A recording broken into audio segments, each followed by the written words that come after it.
State Enterprises Commission.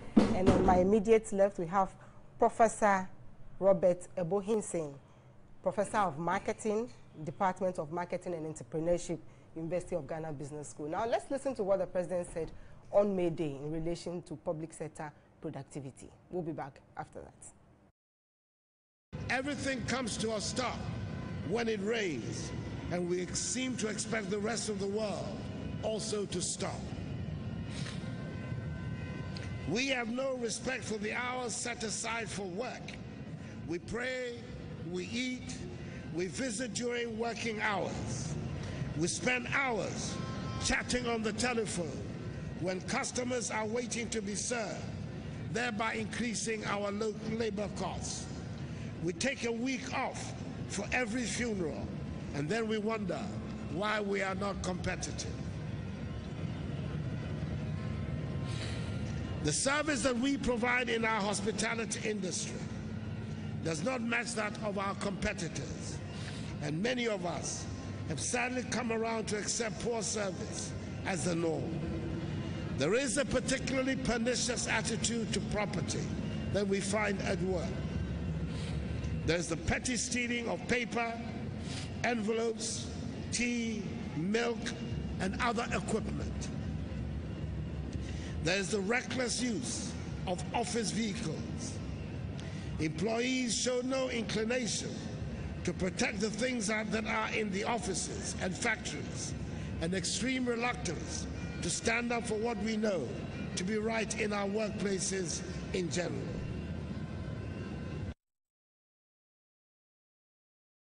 Yeah, welcome back. You heard the President and his reaction to public sector productivity. Prof. Hinton, was the President spot on or he was judgmental? For me, the most profound part of the statement is we have come to accept poor service as the norm. I mean, if that's not a terrible indictment of us as a people, I don't know what it is. Is that really the case? I've been running a customer service crusade in this country for maybe 2 decades. Everywhere I go, I'm trying to push this issue of service excellence, because nowadays, everything is about value propositions. Wherever you go to get service, once you pay the money, the value you get should exceed whatever you've paid. Somehow, it's lost on a lot of people, and people still act as if they are doing us a favor when they serve us. My biggest challenge is, I like the President and like what he said, but the issue is, after these statements, how are these translated into action points for ministers of state? Who's going to draw a service blueprint for DVLA or for a business school somewhere in the northern region and say that these are your service benchmarks, these are your customers, this is how we measure service productivity, this is how we reward for superlative excellence, this is how we punish service deviance. So we talk about it a lot, but we don't translate it into actionable things that can begin to order the way service is delivered. I don't know what it is, but somehow I think it's a very big problem. I wrote a new book. It's coming out in 3 weeks. The chapter 3 of the book focuses on service in Ghana. And guess what? I didn't collect data by going to interview anybody. I just went on the internet and Googled service in Ghana. And the kind of stories that I found, they were totally shocking. And I mean, those stories form the basis of that chapter. And my argument is, in this globally competitive space, if you have such stories sitting on the internet, nobody has to travel to Ghana to come and see the service here. Once they can read it, we are in trouble already. And in some of those stories, the former president goes somewhere and says, improve your service. 2 years later, newspapers are carrying the same president, talking to the same interview and saying, improve your service. So I really don't know, maybe my colleagues here who are functional experts, who work in public service can help us. But I think that nowadays, when you are made CEO, and I heard somebody say yesterday on another station that Ghanaians are helpless when it comes to service, and we need to introduce public service charters, we need to go back. And the guy was also indicting the president, the former president, saying in 2001, he introduced public service charters. But the issue is that they are not implemented and so on and so forth. This guy was speaking, I just been made CEO of another public sector agency. As he spoke, all I could think about was, what is he going to do? If you introduce public service charters, the service at DVLA might be different from STC, might be different from some other. So public service charters are just a base framework. Within the context of the institution you are working in, you should come up with your own service excellence agenda, have your own service blueprint. So I like things that speak about, let's go to the days of public sector reform, bring back the Minister of Public Sector. But those are just, I don't know what to say, they are political statements. Within the scheme of you as CEO, what's your service plan? What's your service strategy? What systems are you going to use? How are you going to make the structures effective enough to deliver superior service? So I think the buck stops with the CEOs. I believe in doing things at a broad national level.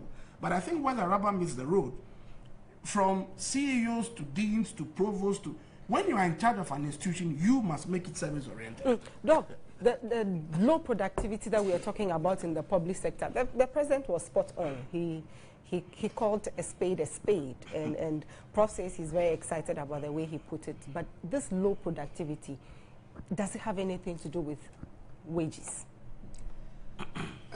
Debbie, let me say that the president was spot on, no doubt about it.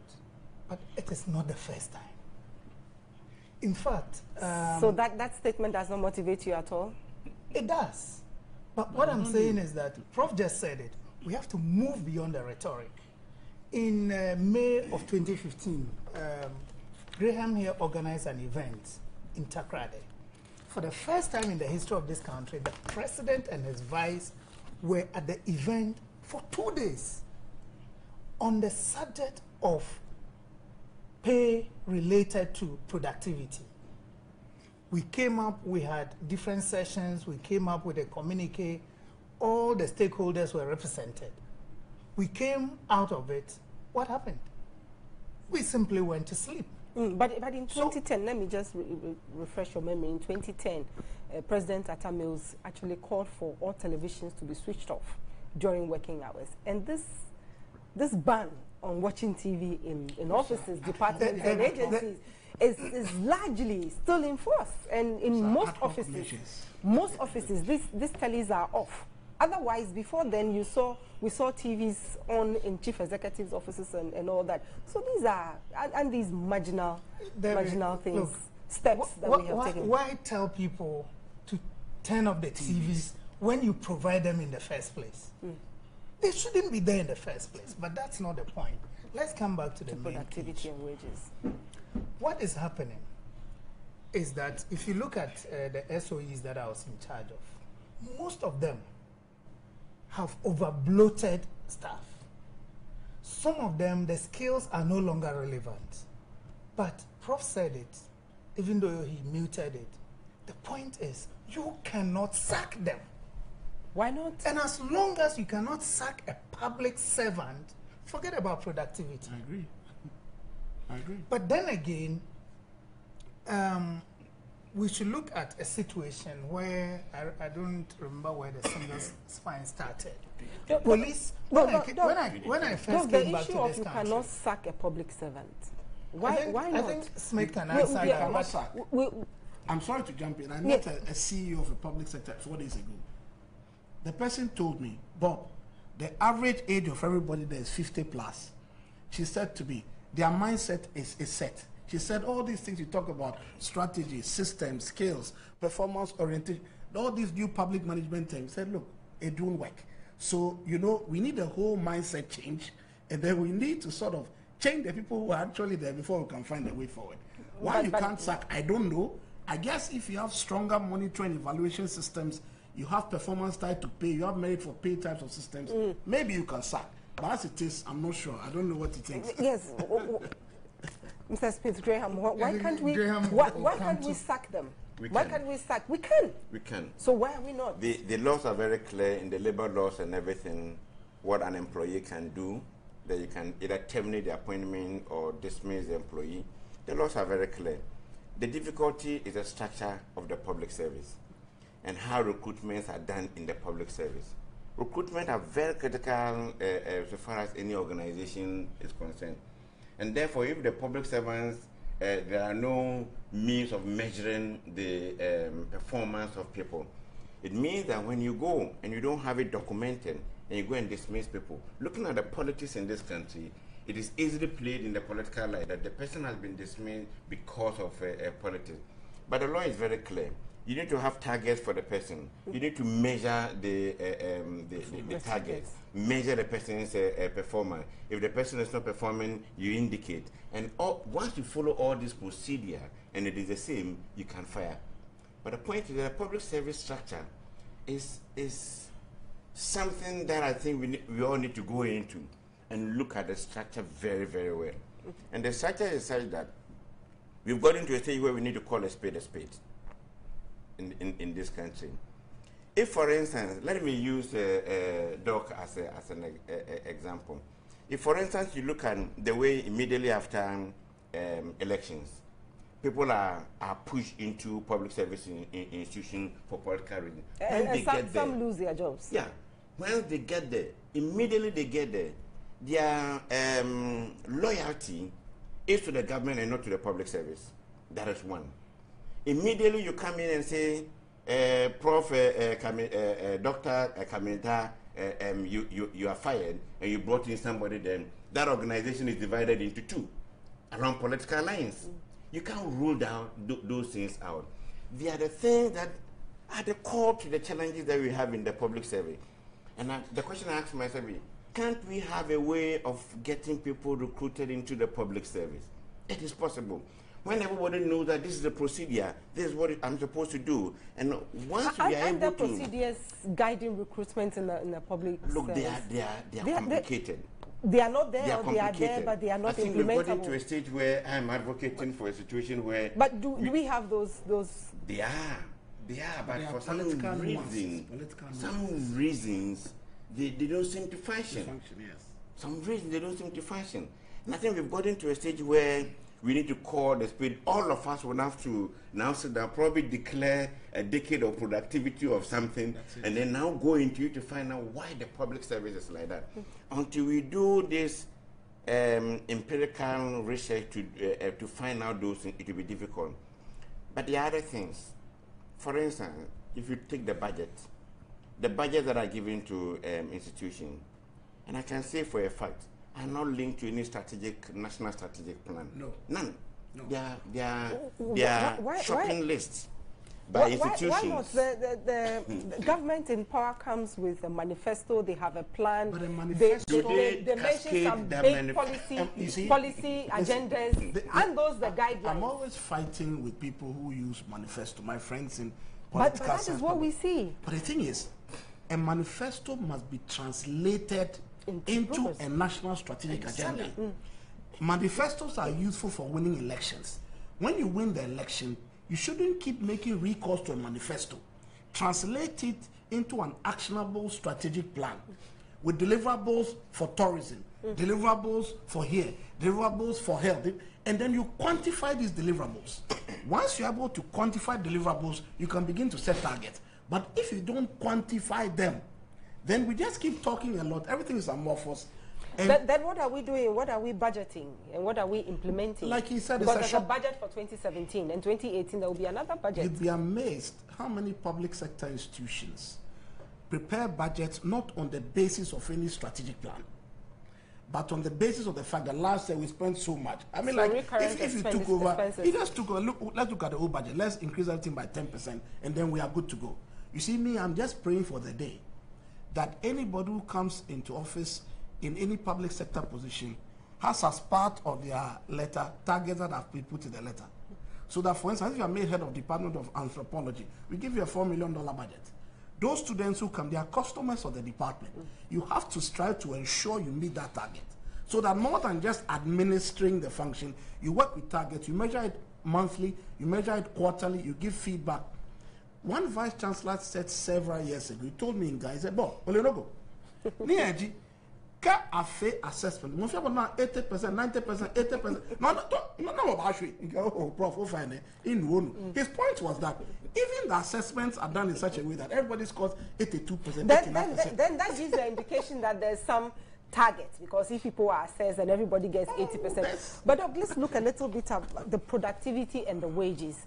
We've gone through many reforms that has tried to streamline and raise public wages such that we can match wages to productivity. How well have we done? Now we are doing single spine. In your assessment, how well have we done? We had the GUSS, Ghana Universal Salary Structure before then. We had many others. Now we have single spine, and we know there are issues. How well have we done with all these salary reforms? I'll give you one institution as an example.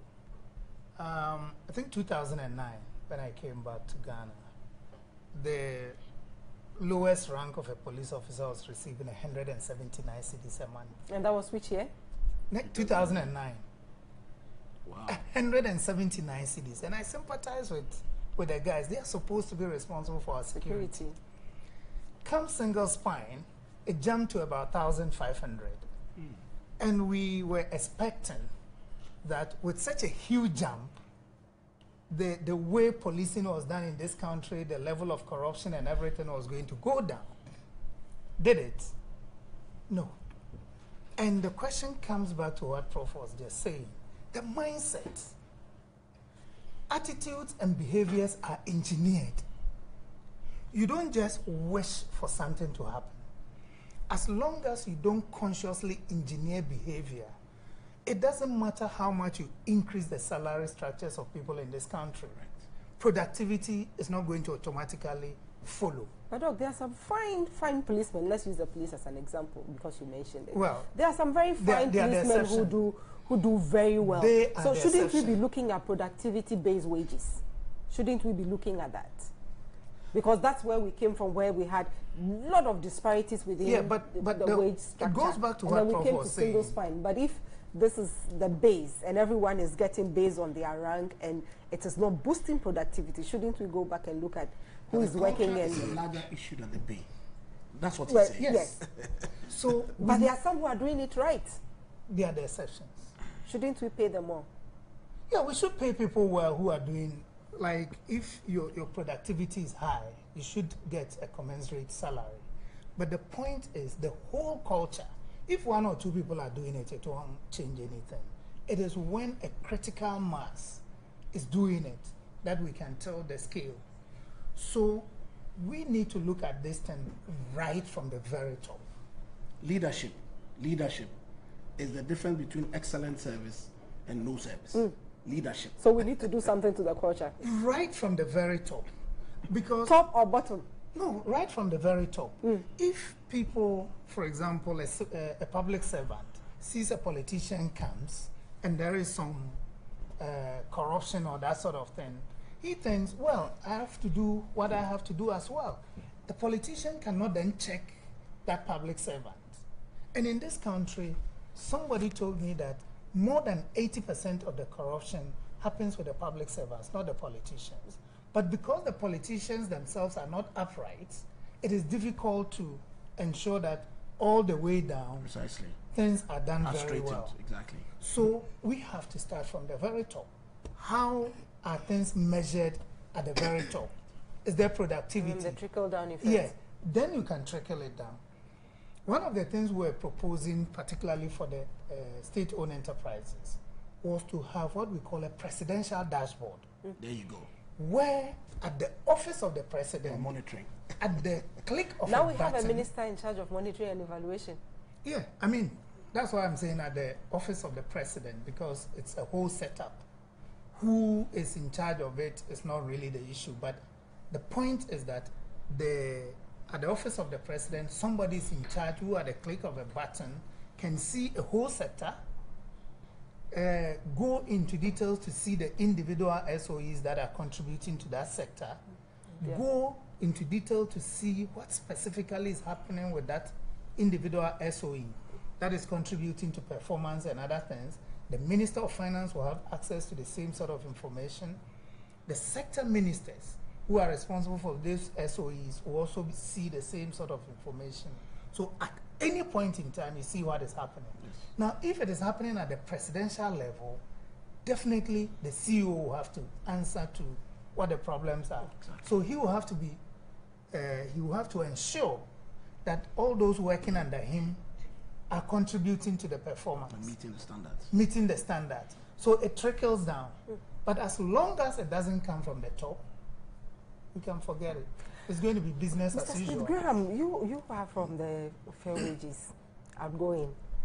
Why hasn't all the reforms, why hasn't them worked? First of all, salaries alone cannot translate into higher productivity. But we've put a lot of premium on reshaping the salary structure. The pay reform was supposed to be part of a broader public sector reform.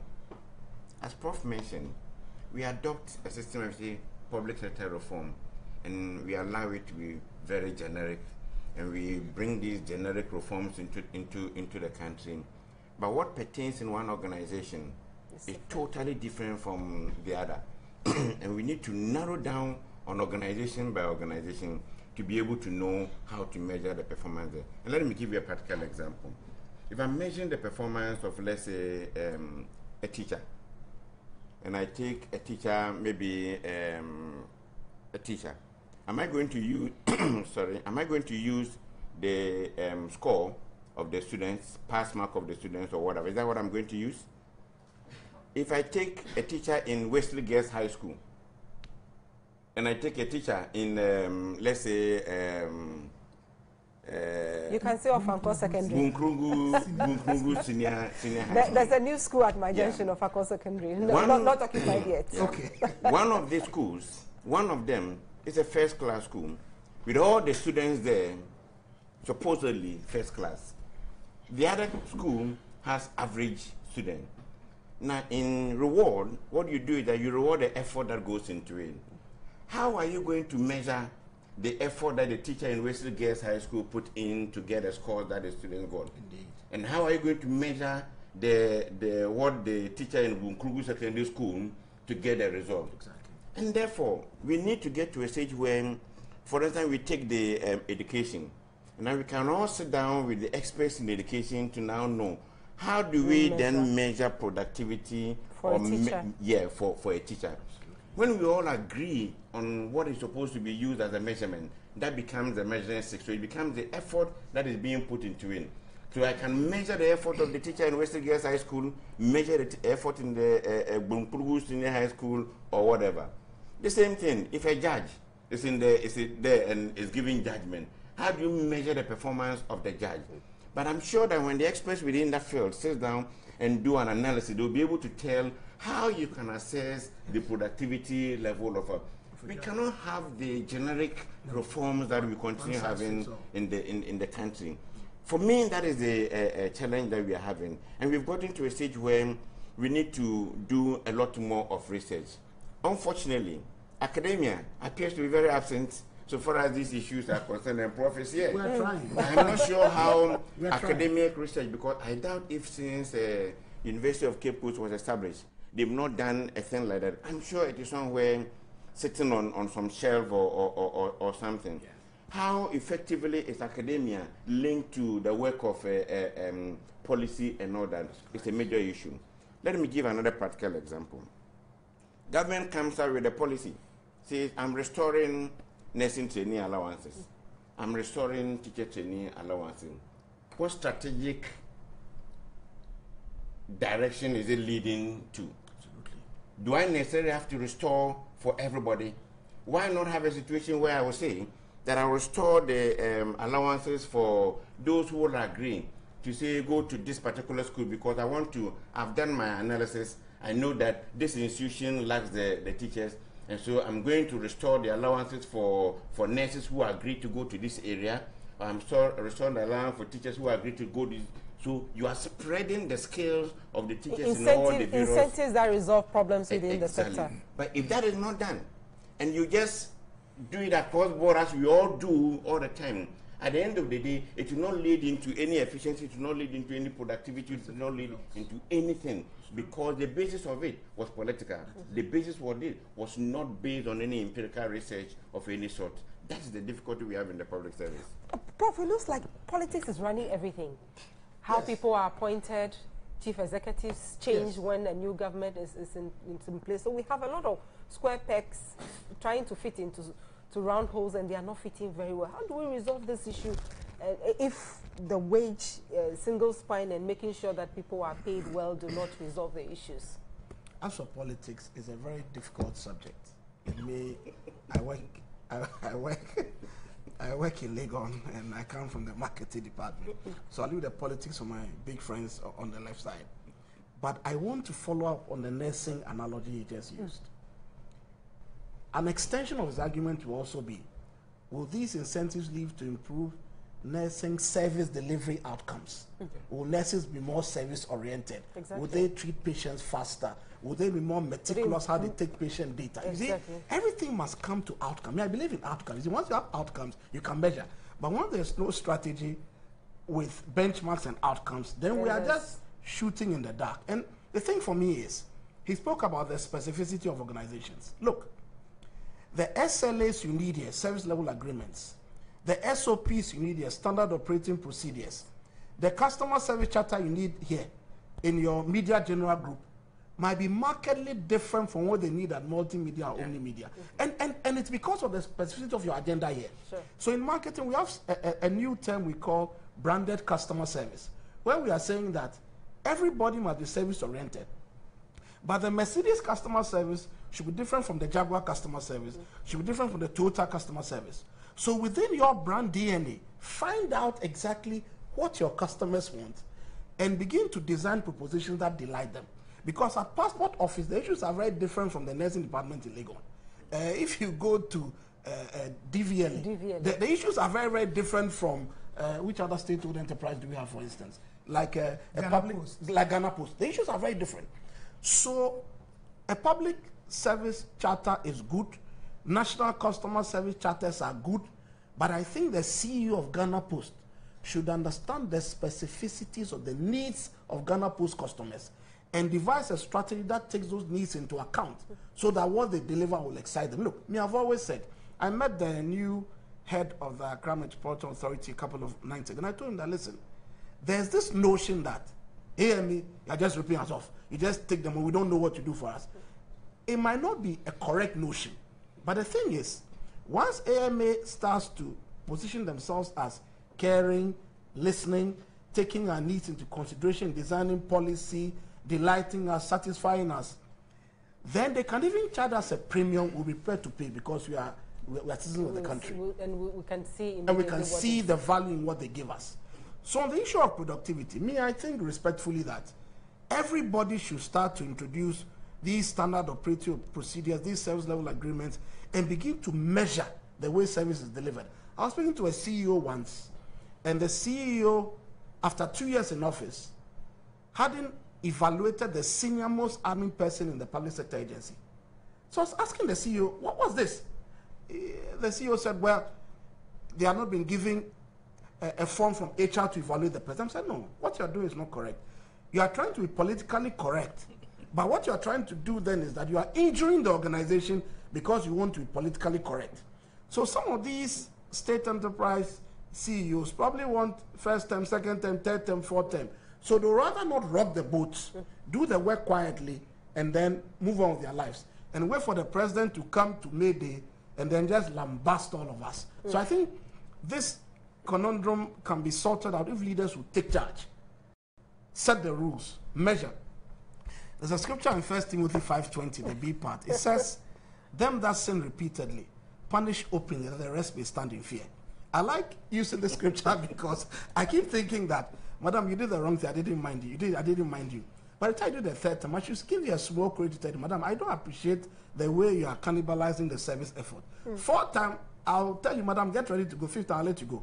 You see, we need to begin to set some examples because there's a notion that in public sector, whatever you do will not be penalized. And therefore, there's no incentive to do the right thing. There's no incentive to do the right. On that note, we'll go for a break. When we come back, we will look at the solutions. How do we fix our public sector? Because really, that is what all of us need, an efficient public sector. We'll be back shortly. Yeah, welcome back. This is still Agenda on TV3. We are looking at public sector productivity, and my guests are still here, and they are helping us to understand what is in the public sector. Mr. Smith-Graham, how do we fix this issue, especially wages and productivity? Because single spine, the GUSS, and all the other pay reforms, we have done them. This is where we are. How do we move forward? First of all, as we've all mentioned, productivity is a culture issue. It comes with a mindset change. That is one. So where do we start from?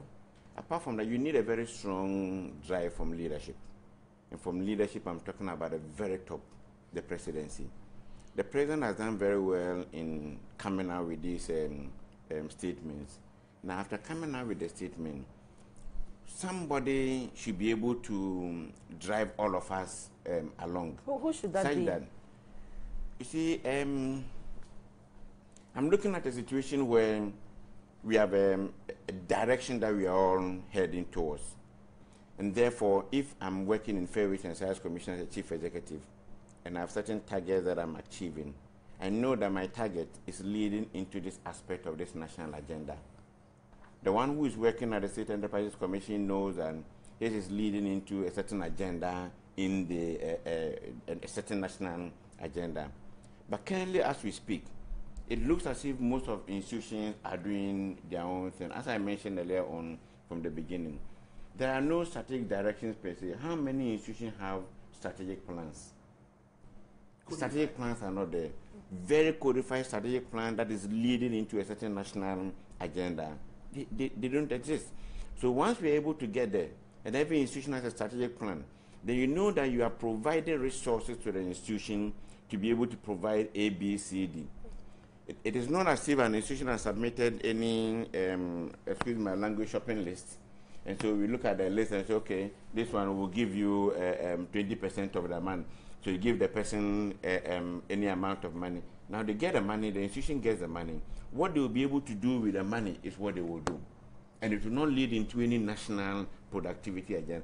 If even it means that we will have to try it by identifying, let's say, a maximum of about 5 or 6 institutions and know that, look, these 6 institutions, when we really help them to stand, they will have rippling effect on other institutions.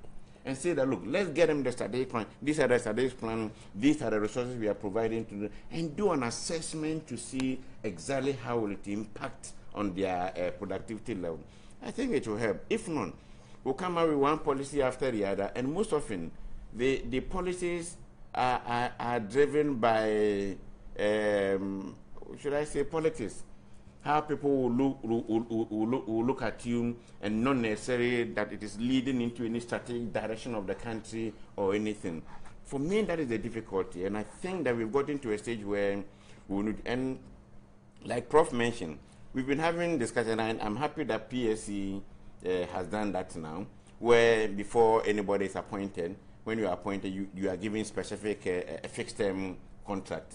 But even that now, after it was put into trial, has been defeated, because you get a contract, you know you are supposed to perform within a certain time frame. Now, the time frame would cut across a political election. Now, the election comes, you are booted out. So at the end of the day, you realize that it doesn't necessarily really help in, and for all you know, when those things happen in an organization, every organization is divided along political lines as the country. And so immediately that thing happens, those who are peeved that the chief executive has been removed then begin to plan how to sabotage the other person. And why can't we have a unique way of doing things in this country to go beyond the politics of it? For me, that is what I think we need to be doing. Again, we need to be institution specific and know exactly what the challenges of institutions are, and stop the generic reform processes that we do in this country. So you take education, you know exactly what their problems are, you do research, you know that the solutions you are bringing is to solve specific problems in say, education. You go to the judiciary, you do the same thing. You go here, you do the same thing. So as you are bringing about the solution, it is solving specific problems in the various institutions, and not the generic ones. If not, you increase salaries, and increase salaries, and increase salaries, it will not translate into anything.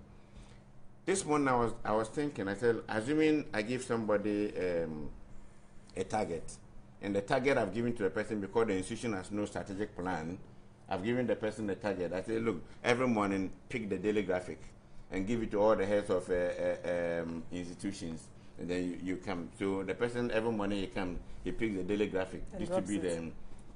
Is the person being productive? Well, if that is a person's job, why not? Prof, we've done a number of things as a country. 40-year development plan. We don't know where that is now. We know the yes, we Yeah. know the single spine. We still have a few issues to deal with it. Yes, please. We know now we have a minister at the presidency in charge of monitoring and evaluation. My understanding of M&E is that there must be a plan. Yes. And if you do not have a plan, then you can monitor. Yes, How do we link all these pieces so that we have a coherent way of doing things before we go to the sector-specific strategies and targets? Okay, so my colleague spoke about a dashboard, and you just spoke about a minister for monitoring and evaluation.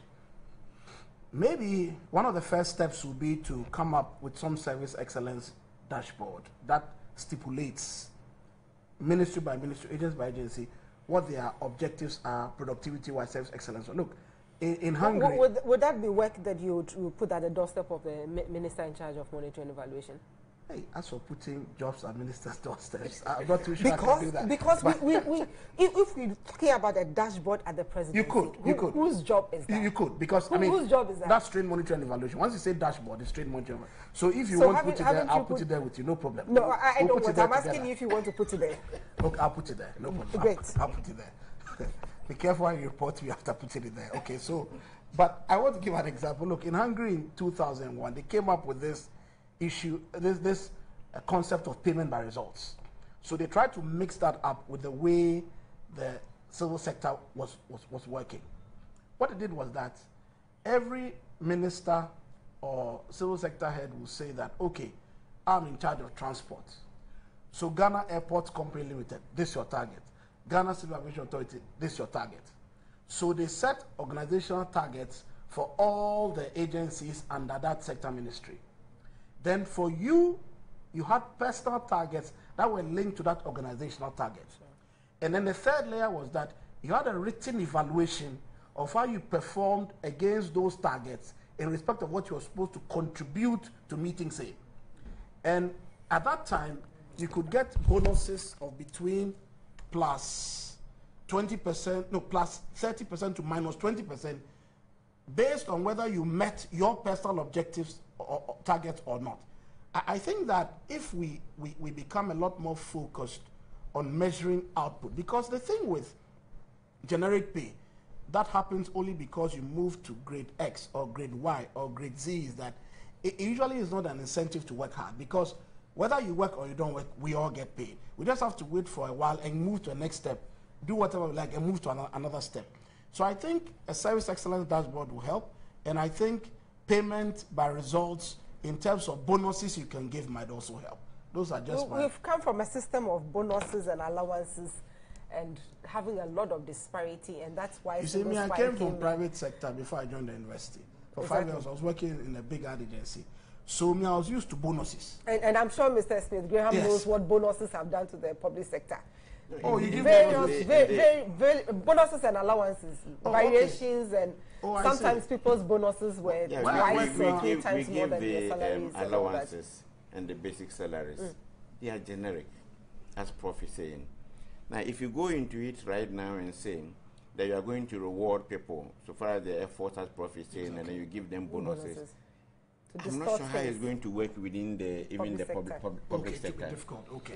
See, getting even money to reward those people will be a challenge. That's why I keep saying that we need to be able to ensure that it fits right within the budget of the various institutions, because we know the direction that the institution is going. All these things could be factored in. But if you go right now to the university and say the university should pay bonuses to lecturers that are doing well and those that are not doing well, I'm not sure how the university will be able to do it within the current public service structure. That's going to be even difficult. those from years ago, I heard there were moves to try and do that. I don't think that's happened yet. Yes. The example you gave was from which country? Hungary. Yes. Now, it will interest you to know, Debbie, that we do exactly the same thing in this country. Oh, okay. And Prof is talking because he said he comes from a private sector background. Now, this is specific to the state-owned enterprises, of which I was the executive chairman until a couple of weeks ago. Now, we sign performance contracts with all the state-owned enterprises on an annual basis. we set targets for each of these institutions. Such as, give us a practical example. But you don't Civil Civil aviation is one of it. Ghana Airports Company is one of it. Okay. Gapoha is one of it. GMPC is one of it. Ghana Water Company, Gihog Distilleries, Graphic, GBC. There are over 40 of them. Okay. So we do these things. Now, the problem that has happened in the past is over the years, the ownership responsibility of these SOEs have been more by the ministers in charge. And so the institution that was supposed to do the work was not strengthened enough. Okay. And so most of the things were not able to happen the way we expected them to happen. The other problem was that government has a responsibility to the SOEs. So if government doesn't fulfill its part of the responsibility, how do you hold the SOE to the targets that you have set? Financial responsibility? What specific responsibility? Yeah, financial responsibility is one of them. ECG, for example, I know you heard over a period of time they kept saying government owes us. Okay. Government owes us. Exactly. Now government turn around and say, oh, by the way, we provided you the assets. So have we done a balancing? Yeah, exactly. So those were some of the issues. Yes. But coming back to where the monitoring and evaluation thing should sit, I am not too sure the answer directly rests with the minister in charge of monitoring and evaluation. And the reason is this. The public sector is quite broad. We have the straight public service, which comprises the ministries, the agencies, the departments, and other things. Then we have the state-owned companies, which is different in a way from, even though broadly they all come under public service, there is a distinction. So the bonuses system works with the state-owned enterprises based on the performance contracts that we do and other things. So once at the end of the year they are able to meet certain things, the targets that were set, they were able to meet them. And this targets, they are allowed. And this targets more of revenue targets. No. What happens with us at State Enterprises Commission is we cut across 4 areas. Even the fact that they submit their reports regularly at the time that they are supposed to submit their reports is captured. We have the financial side, which carries a particular weight. We have the dynamic effects. We have what about service orientation? Well, it's part of it. Okay. It's captured in there. Okay. Now, I'm not saying the system has been perfect. I've given you some of the underlying causes, but the template is there. And the format in which we are supposed to do it is there. And when you're able to meet all the targets, there is a score. Once you get the required score, then you're allowed to pay bonuses subject to financial availability within the institution. We also know about revenue targets for state institutions that make revenue, DVLA, Passport Office, and the others. And we know they overachieve their targets. But today we sit here and we hear leakages within those same institutions. So how do we set this target such that we overachieve them and then we still have a lot of leakages? And they low targets, easy to achieve targets that we set for a lot of these revenue making institutions. So that they achieve it easily and then we applaud them. If you take they've done DVLA, 120% and DVLA doesn't produce. They just collect. They collect. So it's not a question of they overachieve their targets. Well, because with DVLA, they all have some targets to achieve. Let's go for a break, and then when we come back, we will conclude. We are still looking at public sector productivity.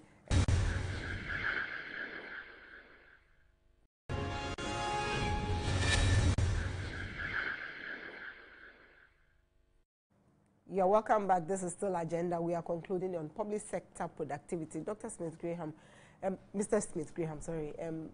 In terms of conclusion, what would you look out for in the next few years? We have a government who says he's in a hurry.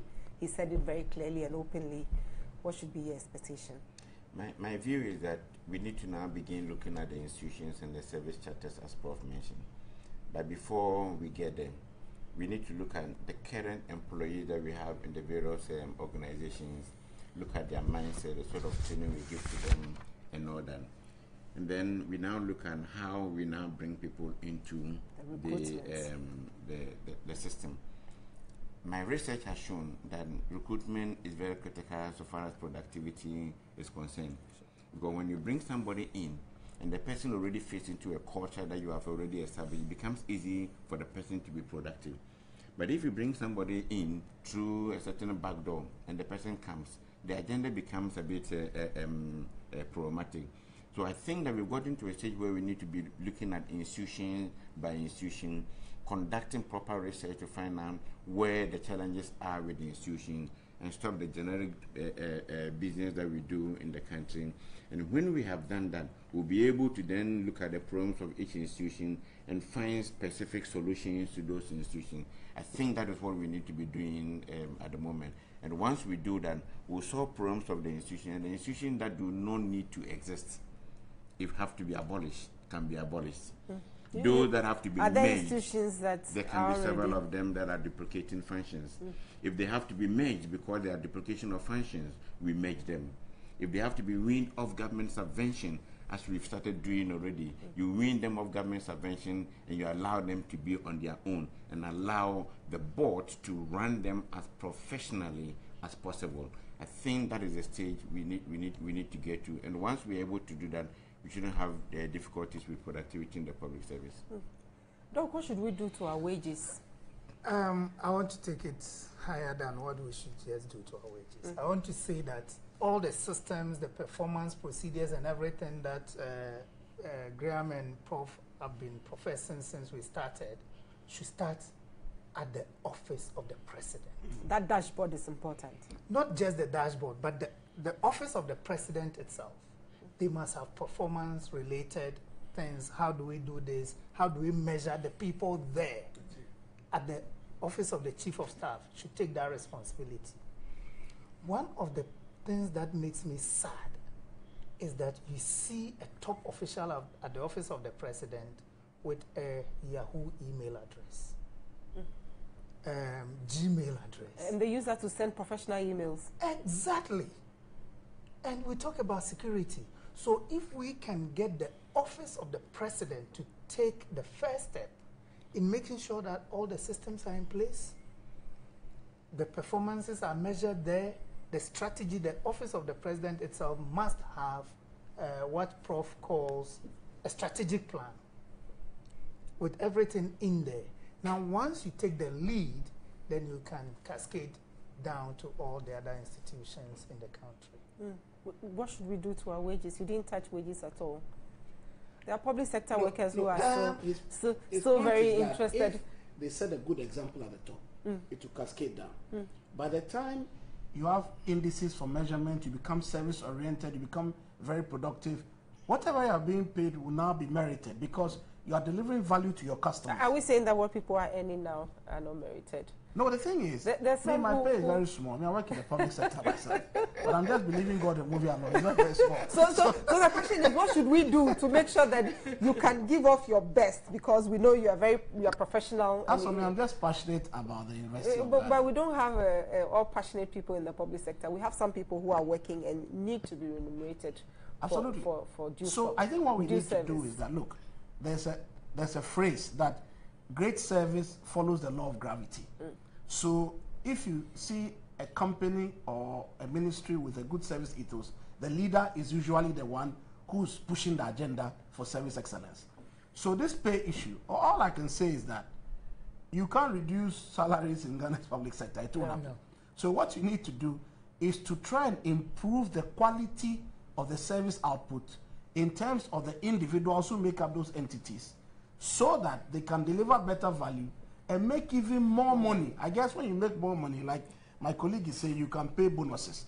So for some specific institutions. Absolutely. But what I propose is that maybe for the next budgeting season, they should all do some audits. He spoke about research a lot. Do some audits. Whether it's DVLA or GAPOA or Ghana Airport, you can do an audit of your strategy, your systems, your structures, but there should be one overriding concern that will deliver more value and make Ghana a service hub, so that we can follow the example of Singapore, who have no raw materials, but they are known as a solid service economy. Thank you so much, gentlemen. We had Mr. George Smith Graham, we had Dr. Kaminta Beze, and then we have Professor Robert Ebo-Hinson. Thank you so much, gentlemen, for throwing light on this very important. Should I show them my book so that they can buy some for the public service? We charge you for showing your book. Go ahead. Please, you can also consider this one. It will help. Which one is that? Customer Service Essentials. Correct. And the chapter 3 is on service in Ghana. We're here. Yeah, thank you. We'll send you a bill after the show. Thank you very much, gentlemen. Thank you for being part of the show. Thanks to the production team. My name is Deborah Kwabla. God willing, same time next week, 3 p.m. Every Sunday, we'll bring you Agenda on TV3. Enjoy the rest of your weekend and have a productive week.